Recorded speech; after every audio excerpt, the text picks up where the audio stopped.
What an absolutely gorgeous place to walk out to of a morning. Stormed all last night. And the lightning striking in the distance, you could just hear it rumbling, the thunder through these mountains. Such a surreal feeling being up here. Good morning, guys. How is everybody? Look at this. Unbelievable. We got any catchers in here today? No. No. This is where they just camp.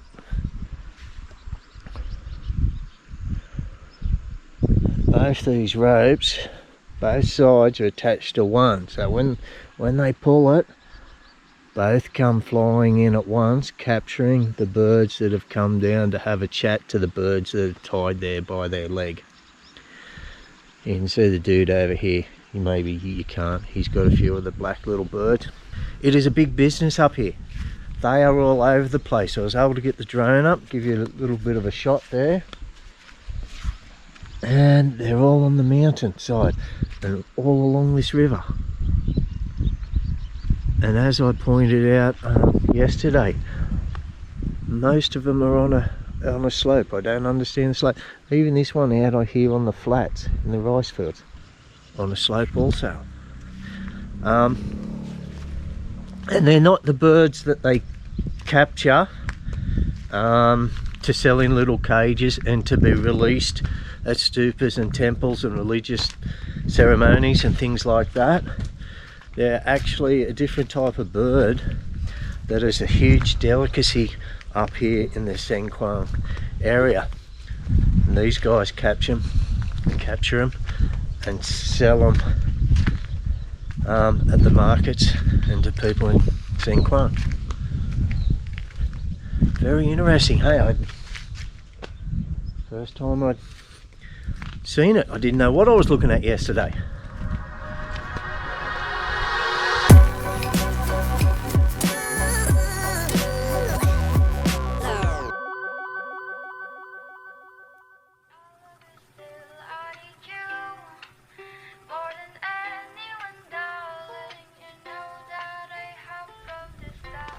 Good morning, Phouvieng. Hello. Gotta come see this young lady.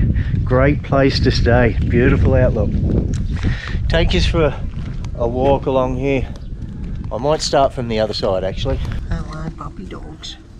What are you doing? They got bored quick. Okay, I'm up the other end. I won't go much further because this just winds around the hill that's just up above the rice fields.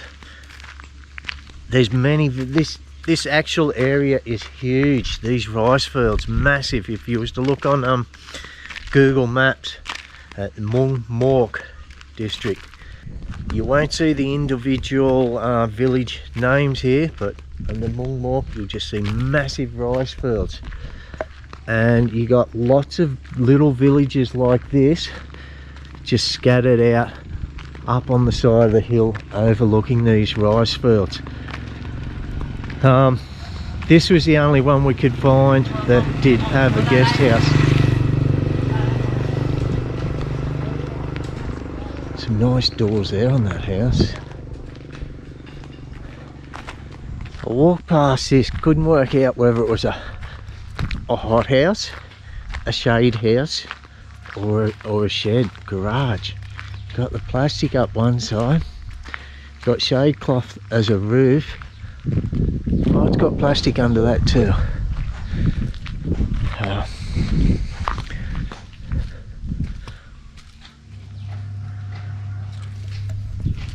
Oh, nothing growing in there. This looks like a shed, eh? A shed that lets light in.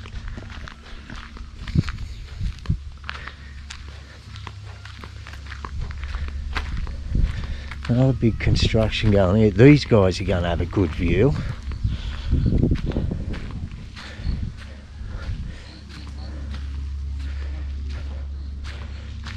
Go down here for a bit of a squiz, so we can see some of these other villages and show you some of these. You can see on the hillsides there, the cleared areas are those trapping areas for the birds. Hey, Sabaidi. Big fence going up, I'd say. Big wall. Hello, ciao Sabaidi.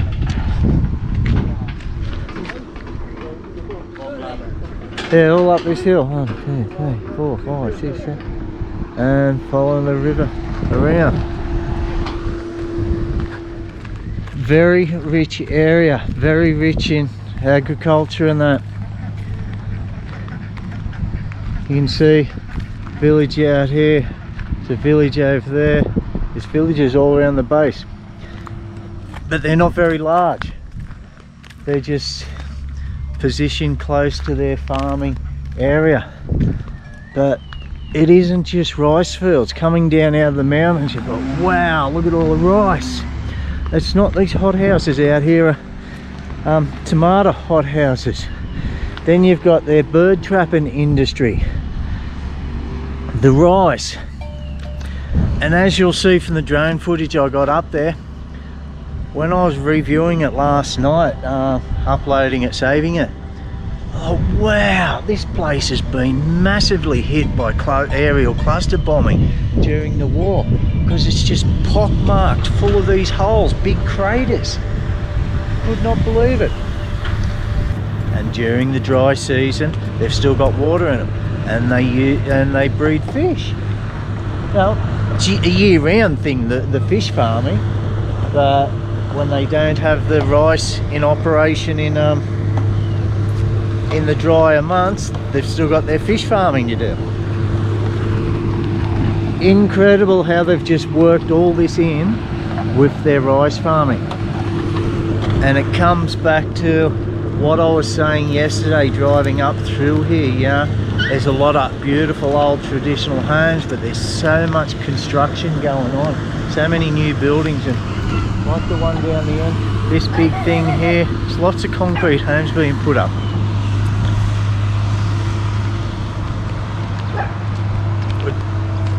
Talking to the lady and the family we were spending time with yesterday,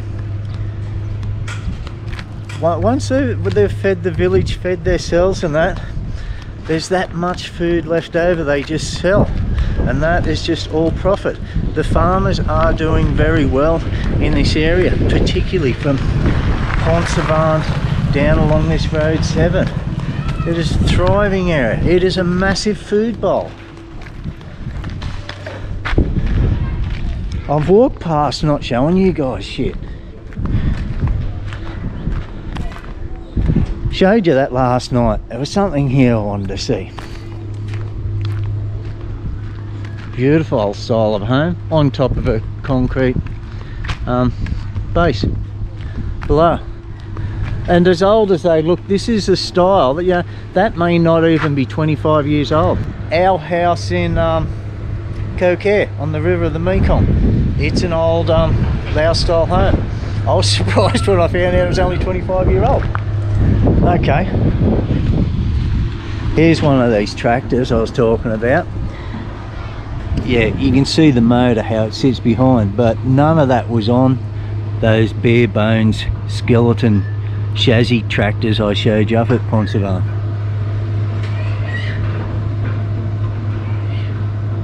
It's got the platform on the front for carrying produce, and on the back also produce or workers get loaded up there. But what did grab my attention was this timber, massive hardwood. Nearly looks like rock, doesn't it? You can see it's hard. And a tractor here, and I keep hearing Phouvieng, Phouvieng.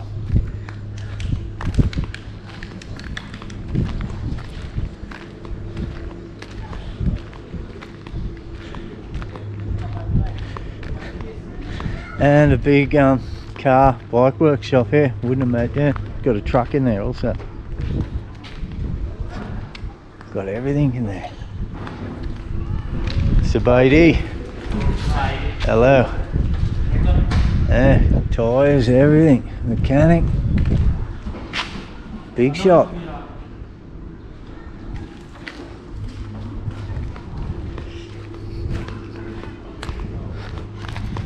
Hello. Hello.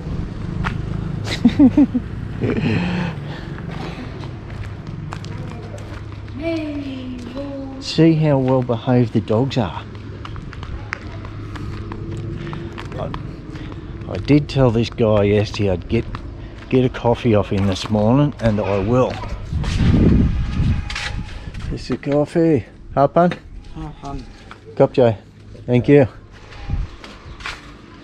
There's Buffalo Boy. How you doing, dude? He's the man about town.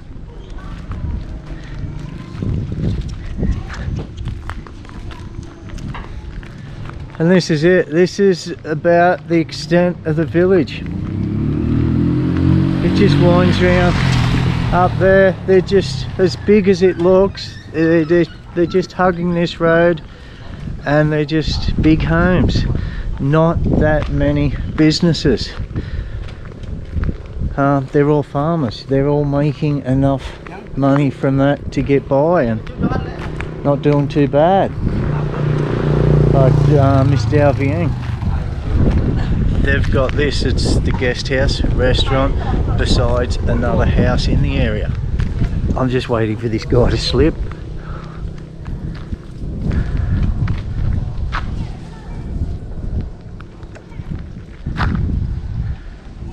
So, coming into this area, this is the place to stay.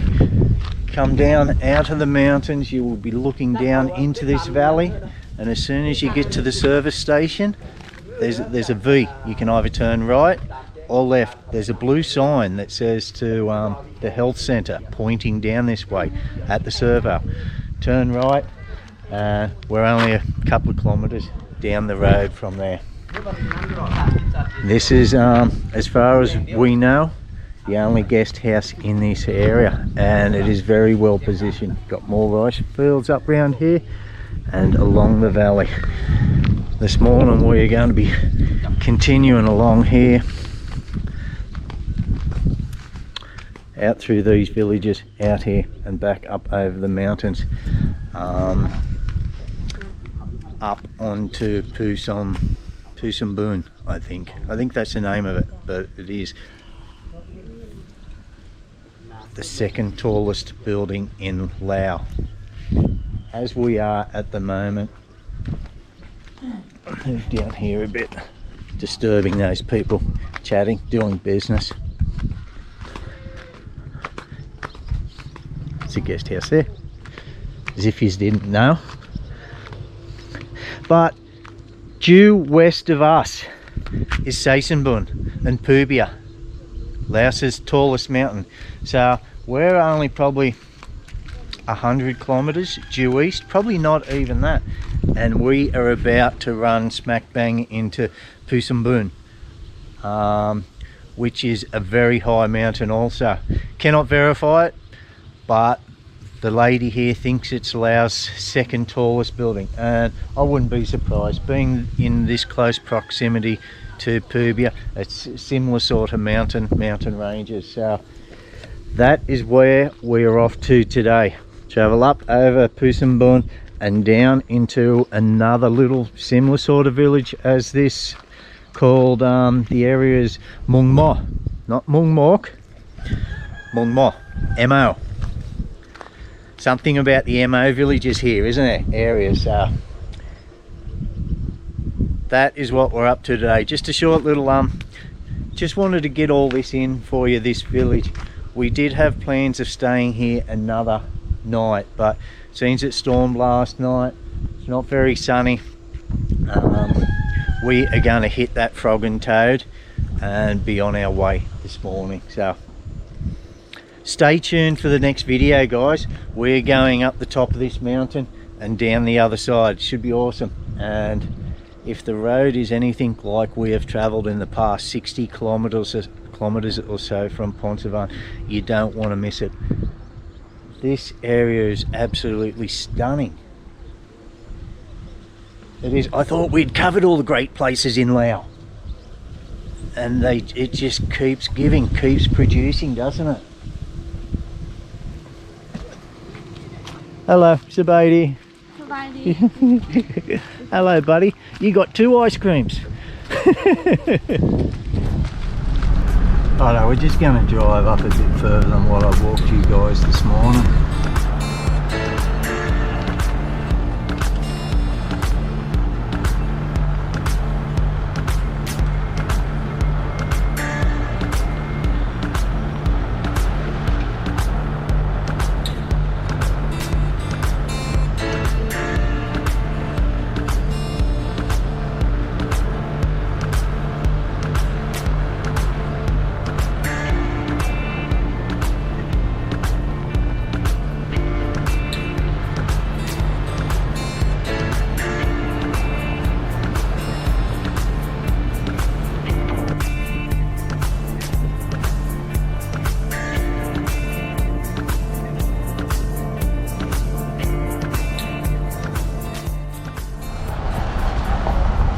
Hello, Sabadi.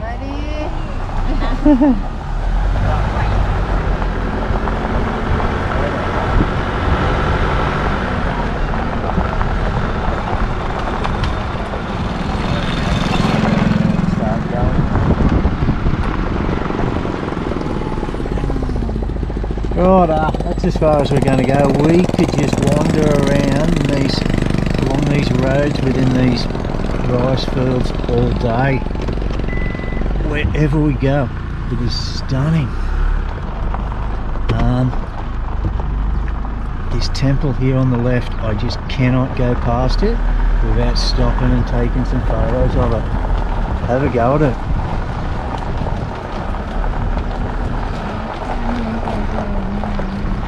How different is that for a temple? Đi chùa đi. Mà một Khâu kỳ. đây là khâu này bạn bè bảo. Đây là không? Có khải đi. We can go in? Okay, cool.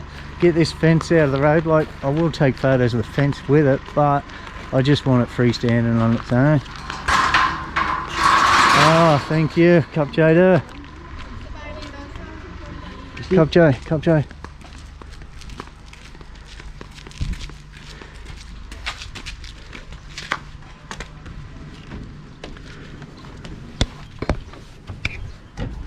Chùa hộ. Huynh mà dám. Không kêu huynh mà dám. Phở lăng.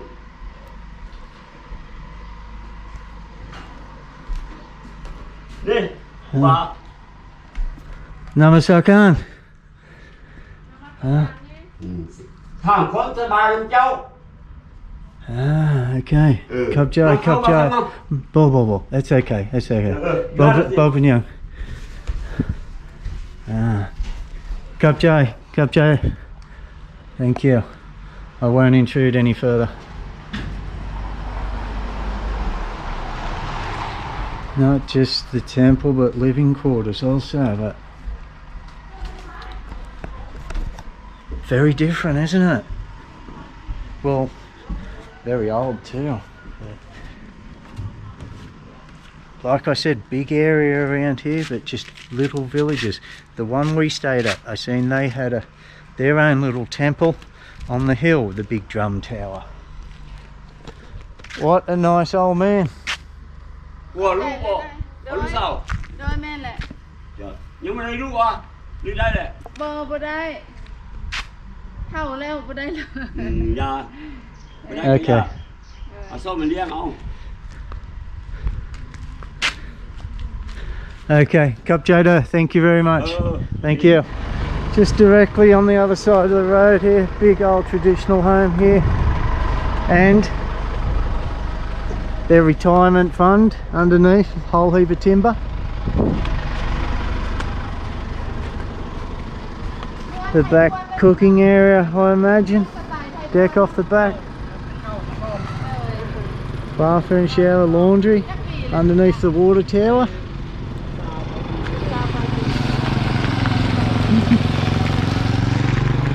Very friendly people here, very welcoming. It makes you not want to leave this place. Everybody we have met here wanted to talk, wave, smile. I say that in a lot of places around Laos, don't I? But you cannot help falling in love with the place, guys. You can't. Bye bye đây đó bà.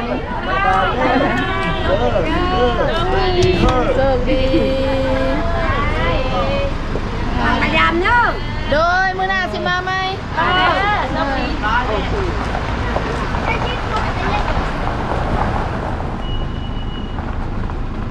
Do make good clotheslines, those pillars, honey. Clothesline.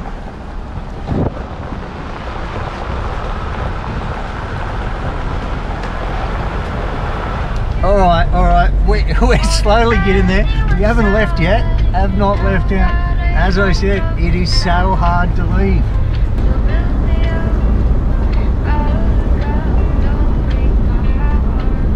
Okay, I think I'm getting to the bottom of this horse thing.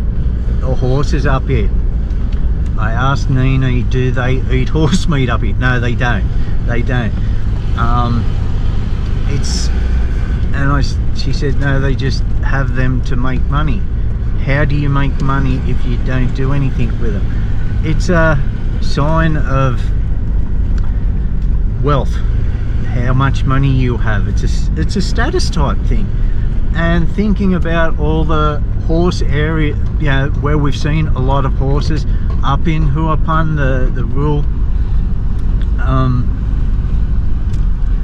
big farming areas there, we've seen a lot, but I've never seen so many as along here. And a lot of the villages along here are doing well. A lot of new homes and things like that. They just buy horses just to graze the grass and look pretty. Yeah, you know, it's just something to do with their money. There's some up on the hill grazing grass. You know, there may be another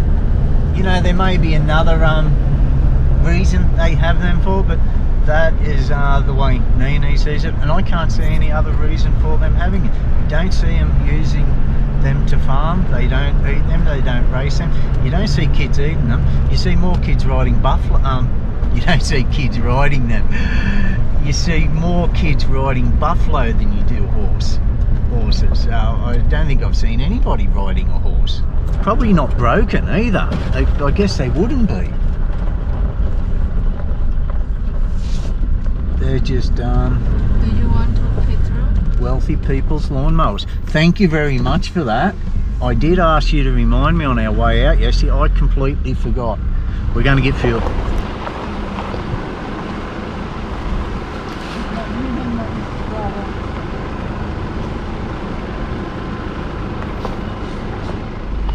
Gasoline is diesel.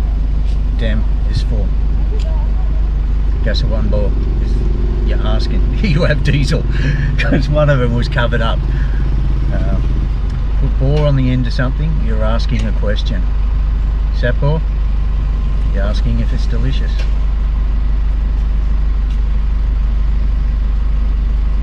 Slowly getting there. I am a slow learner when it comes to language, guys. I am struggling, but I find I'm learning more the more we travel. Nó pan mượt đấy, ta hút chip xong pan. Okay. Finished. Okay. Yeah. Yeah. Came past here last night. Lots of apple girls.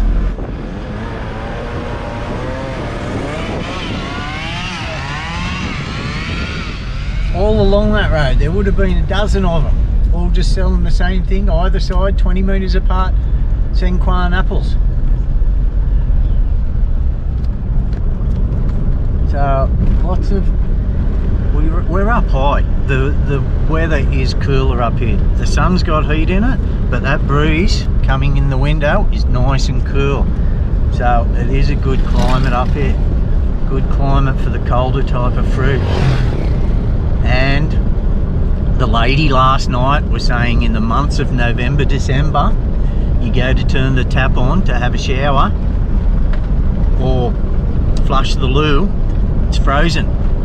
So it does get mighty chilly up here in the winter months.